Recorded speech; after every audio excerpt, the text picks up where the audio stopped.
नमस्कार दोस्तों, आपका स्वागत है अपने YouTube चैनल PFP में। बैंकिंग सेक्टर को लेकर एक और बुरी न्यूज़ यहाँ पर आती हुई नज़र आ रही है। पिछले कुछ दिनों में बहुत ज़्यादा हमें यहाँ पर बैंकिंग सेक्टर पर प्रेशर बनता हुआ नज़र आ रहा है। पहली बात तो यहाँ पर इंटरेस्ट ऑन इंटरेस्ट का जो केस चल रहा है सुप्रीम कोर्ट में, वो भी एक बड़ा टेंशन बना हुआ है, जिसका वर्डिक्ट हमें 28 सितंबर को देखने को मिलेगा। बाद में यहाँ पर बड़े बड़े वर्ल्ड के दिग्गज बैंक्स पर मनी लॉन्ड्रिंग का केस चलता हुआ नज़र आ रहा है, वो भी बुरी न्यूज़ थी। और एक और बुरी न्यूज़ आती हुई नज़र आ रही है। तो ऐसे कौन से स्टॉक्स हैं, ऐसे कौन से बैंकिंग स्टॉक्स हैं जिन्हें यहां पर खरीदने के बारे में सोचना चाहिए, और कौन से स्टॉक्स हैं जिन्हें अवॉइड करेंगे तो ही बेहतर रहेगा, इसके बारे में हम बात करने वाले हैं। लेकिन उससे पहले अगर आपने चैनल को सब्सक्राइब नहीं किया है तो प्लीज सब्सक्राइब कीजिए और रेगुलर अपडेट्स पाने के लिए नोटिफिकेशन बेल को प्रेस कीजिए। साथ ही साथ टेलीग्राम चैनल को भी ज्वाइन कीजिए, जिसकी लिंक डिस्क्रिप्शन बॉक्स में दी गई है। आज ऑलरेडी 2 वीडियोस अपलोड हो चुके हैं। मार्केट में आज भारी गिरावट देखने को मिल रही है, उसके पीछे के 5 रीजंस कौन से हैं, और साथ ही साथ क्या मार्केट दूसरे क्रैश के लिए तैयार होता हुआ नजर आ रहा है, कौन से लेवल्स पर सपोर्ट हो सकते हैं, उसके बारे में पूरी चर्चा की गई है। और साथ ही साथ यहाँ पर TCS में गिरावट हो रही है, खरीदने का अच्छा मौका है, लेकिन गिरावट की वजह जानना भी बहुत जरूरी है। सारे टाटा स्टॉक्स पर हमें खतरा मंडराता हुआ नजर आता है, तो खतरा क्या है, यहाँ पर कौन से लेवल पर बाय करना चाहिए, इन सभी चीज़ों के बारे में बात की है। तो यहाँ पर आप वीडियो को भी रेफर कर सकते हैं।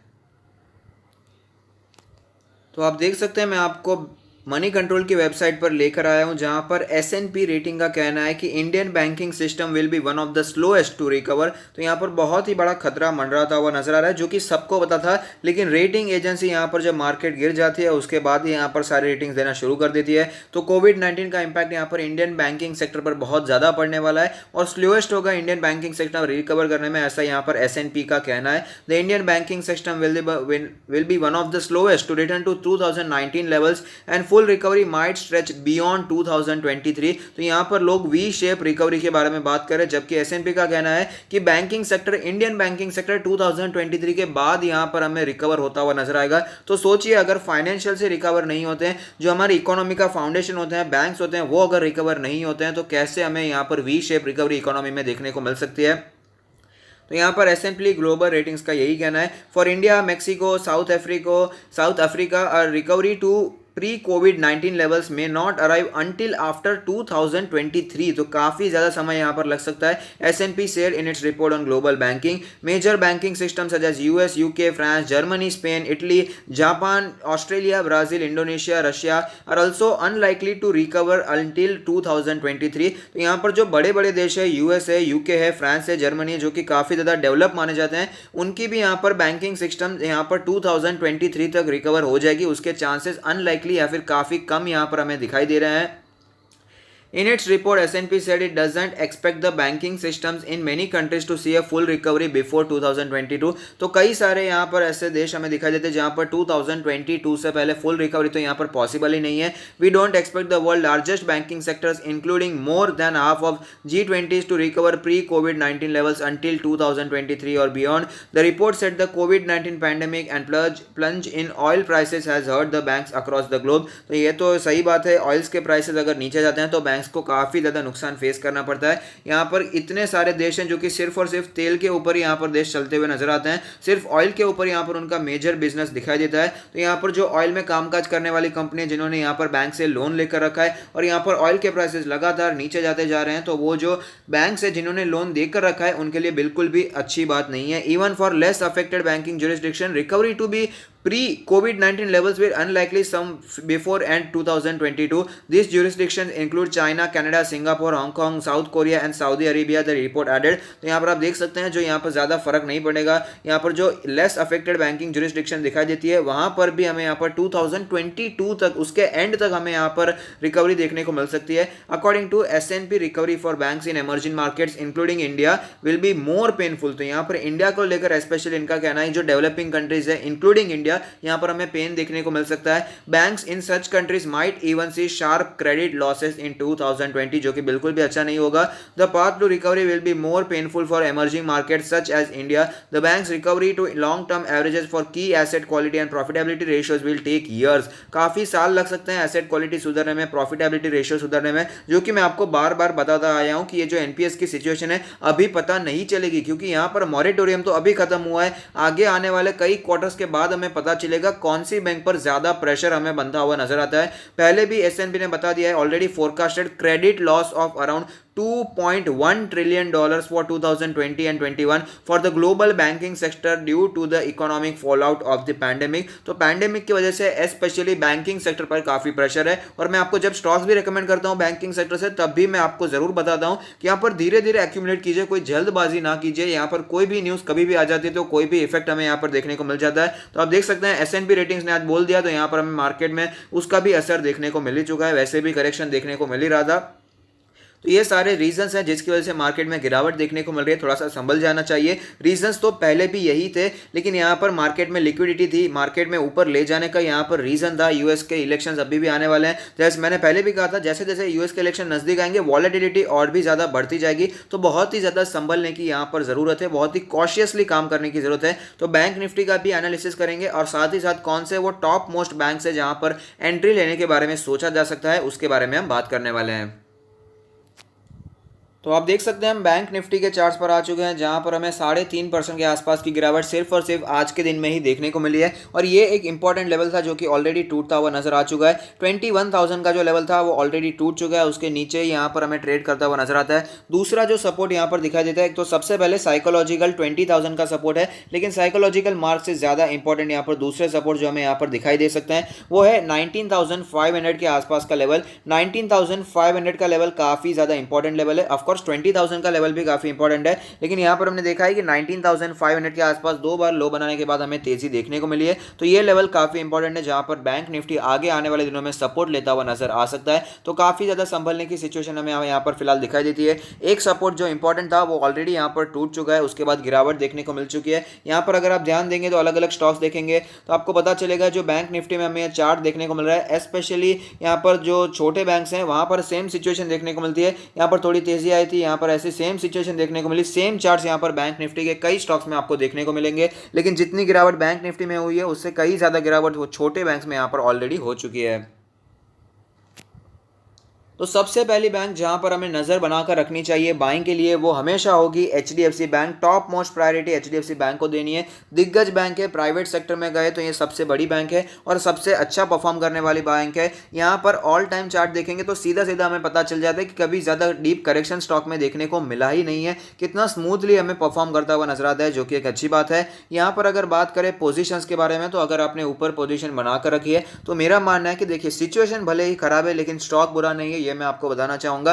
करंट सिचुएशन बैंकिंग सेक्टर के लिए बिल्कुल भी अच्छी नहीं है। ये रिपोर्ट के पहले भी मैं आपको बताता रहा हूं और आगे भी यहां पर फिलहाल थोड़े समय तक तो बताना पड़ेगा ही, क्योंकि सिचुएशन अच्छी नहीं है। ये तो आप सभी को पता है, तो सच्ची पता है। यहां पर आप भी देख सकते हैं कि एनपीएस की सिचुएशन आगे बढ़ ही सकती है। लोगों की जॉब जा रही है, लोग यहां पर अपने ईएमआई कैसे पे कर पाएंगे, बहुत ही बड़ा सवाल उठता है। तो इसी की वजह से बैंकिंग सेक्टर पर काफी ज्यादा प्रेशर देखने को मिल रहा है। उसके बावजूद HDFC बैंक ने काफी अच्छा परफॉर्मेंस किया है। यहां पर बैंक निफ्टी ने जितना यहां पर परफॉर्म नहीं किया उससे कई ज्यादा बेहतर HDFC बैंक ने किया है, क्योंकि लीडर भी है। तो यहां पर कौन से लेवल पर बाय करना चाहिए, तो मेरा मानना है करंट सिचुएशन को लेकर, अगर करंट सिचुएशन बोले तो यहां पर 28 सितंबर का डेट भी काफी ज्यादा इंपॉर्टेंट है। 28 सितंबर यानी कि मंडे को दिन यहां पर सुप्रीम कोर्ट का वर्डिक्ट क्या होता है इंटरेस्ट ऑन इंटरेस्ट पर, वो भी काफी ज्यादा इंपॉर्टेंट है। तब तक यहां पर फिर भी मैं लेवल्स आपको जरूर बताऊंगा कौन से लेवल्स यहां पर इंपॉर्टेंट है। तो 1000 रुपीज का लेवल एक बहुत ही ज्यादा इंपॉर्टेंट सपोर्ट है। वहां पर सपोर्ट लेने के बाद वापस ये 1100 के ऊपर भी गया था, 10-12% के इसने रिटर्न्स भी बनाकर दिए, तो ये काफी अच्छा सपोर्ट है 1000 रुपीज का सपोर्ट। तो 950 से 1000 रुपीज में हमें यहाँ पर एक सपोर्ट बनकर आता है, तो जहां पर बाइंग के करने के बारे में सोच सकते हैं। लेकिन जो यहाँ पर दूसरा सपोर्ट बनकर आता है वो थोड़ा सा नीचे बनकर आता है, नीचे के लेवल्स पर बनकर आता है। यहाँ पर आप देख पाएंगे 850 के आसपास ये सपोर्ट बनकर आता है। तो 850 से करके 900 का दूसरा सपोर्ट हमें यहाँ पर बनकर आता है। तो अपने नेचर के हिसाब से आप यहाँ पर बाइंग करने के बारे में सोच सकते हैं, लेकिन एक बात ध्यान में रखिएगा, धीरे धीरे बाइंग करना है, बहुत ही जल्दबाजी आपको नहीं करनी चाहिए। HDFC बैंक के बाद अगर कोई आपको बैंक लेना है तो वो होगा हमेशा कोटक महिंद्रा बैंक। काफी अच्छा बैंक है। यहाँ पर ऑल टाइम चार्ट देखने के पर ही हमें पता चल जाता है कि कैसा परफॉर्मेंस रहा है ओवरऑल स्टॉक का। तो आप देख पाएंगे काफी शानदार परफॉर्मेंस हमें यहाँ पर दिखाई देता है। 2008 के क्राइसिस में कितना ज्यादा गिर चुका था आप देख पाएंगे स्टॉक, लेकिन इस सारी गिरावट को कवर कर लिया और वापस स्टॉक नई ऊंचाइयों पर हमें जाता हुआ नजर आया है। तो यहाँ पर अगर बात करें लेवल्स के बारे में, अगर आपने ऊपर पोजीशन बनाकर रखी है तो मेरा मानना है सिचुएशन भले ही खराब है लेकिन स्टॉक अच्छा है तो बने रहना चाहिए। बाकी लास्ट डिसीजन तो हमेशा हमेशा आपका ही रहने वाला है। और अगर बात करें यहाँ पर फ्रेश बाइंग के बारे में, तो मेरा मानना है कि ये जो इंपॉर्टेंट लेवल हमें दिखाई देता था 1300 का लेवल, वो तो ऑलरेडी टूट चुका है। एक और लेवल है 1240 के आसपास का लेवल, जिसके आसपास ये फिलहाल ट्रेड भी कर रहा है। तो आप देख पाएंगे उसी के आसपास सपोर्ट लिया था, वापस ऊपर भी गया था। तो 1200 से करके 1240 का जो लेवल है वो फिलहाल के लिए अच्छा सपोर्ट हमें दिखाई देता है। और अगर दूसरे सपोर्ट के बारे में बात करें तो दूसरा सपोर्ट तो काफी ज्यादा नीचे दिखाई दे रहा है, 1100 के आसपास नजर आता है। तो यहाँ पर 1080 से करके अगर आपको स्टॉक 1120 के आसपास दिखाई देता है तो इस लेवल पर आप फोकस बनाकर रख सकते हैं। ये दूसरा सपोर्ट हमें यहाँ पर दिखाई देता है। तो ये दोनों लेवल से अपने नेचर के हिसाब से यहाँ पर बाइंग के बारे में सोच सकते हैं।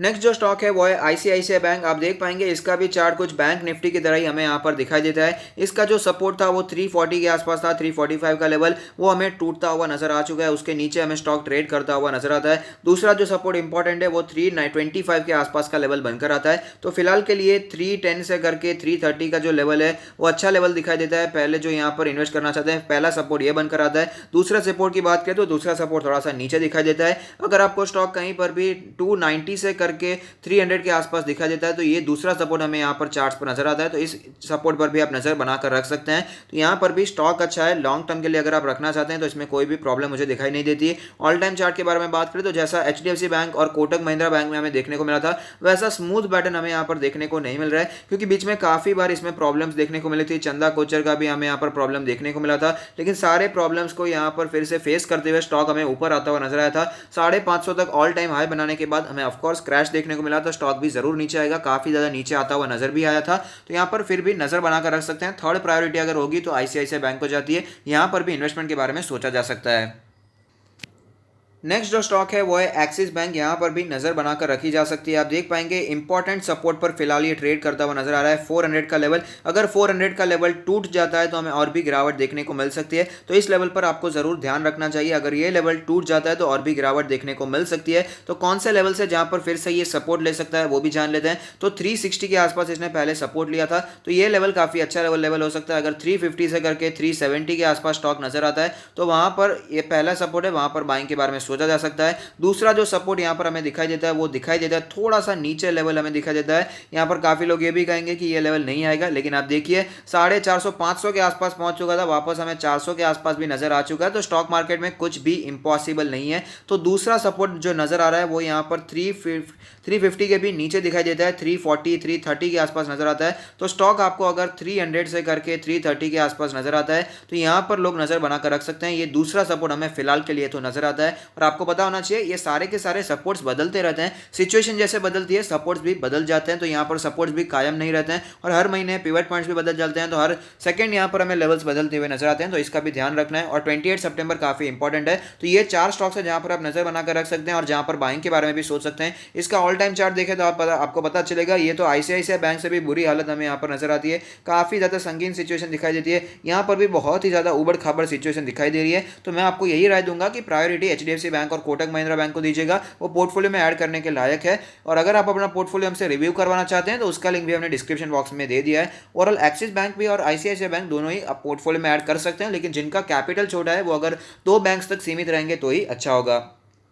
तो ये जो 4 बैंक्स है वहाँ पर आप फोकस बनाकर रख सकते हैं, अच्छे स्टॉक्स हैं। यहाँ पर अगर आप बाइंग करते हैं तो कोई प्रॉब्लम मुझे दिखाई नहीं देती है। और यहाँ पर ऊपर पोजीशन बनाकर रखिए तो इतना ज़्यादा डीप लॉस में निकलने का फिलहाल तो मुझे कोई रीज़न दिखाई नहीं देता है। इतना डीप लॉस हो रहा है अभी यहाँ पर निकलने का कोई मतलब मुझे फिलहाल तो दिखाई नहीं दे रहा है। तो आप होल्ड कीजिए लॉन्ग टर्म के लिए, यहाँ पर कभी ना कभी सिचुएशन फिर से सुधर जाएगी, समय जरूर लग सकता है। तो कौन से स्टॉक्स अवॉइड करने चाहिए ये भी मैं आपको बता देना चाहता हूँ। जो भी स्मॉल बैंक्स आपको दिखाई देती है, बहुत ही छोटी कैपिटलाइजेशन, बहुत ही छोटा कामकाज करती है, उसे अवॉइड करेंगे तो बेहतर रहेगा। और दूसरा खास करके जो कॉर्पोरेट लोन्स बांटने में काफी कामकाज करती है, जैसे कि इंडसइंड बैंक है, येस बैंक है, आरबीएल बैंक है, तो ऐसे बैंक से भी आपको दूर रहेंगे तो ही बेहतर रहेगा। कुछ लोग होते हैं जो कि थोड़े से रिस्की इन्वेस्टर होते हैं, तो उनके लिए जो 2 बैंक में सजेस्ट करूंगा छोटी बैंकों में, वो होंगे यहाँ पर बंधन बैंक और फेडरल बैंक। ये दोनों बैंक छोटी बैंकों में फिर भी कंपैरेटिवली अच्छे बैंक है, लेकिन जैसे कि आपको पता है छोटी बैंक है तो वॉलेटिलिटी भी ज्यादा होगी, गिरावट भी ज्यादा होगी। लेकिन ओवरऑल दूसरे सारी बैंक से जैसे कि आईडीएफसी फर्स्ट हो गया या और भी कई बैंक होगी, उसके मुकाबले फिर भी ये दोनों बैंक्स अच्छी दिखाई देती है।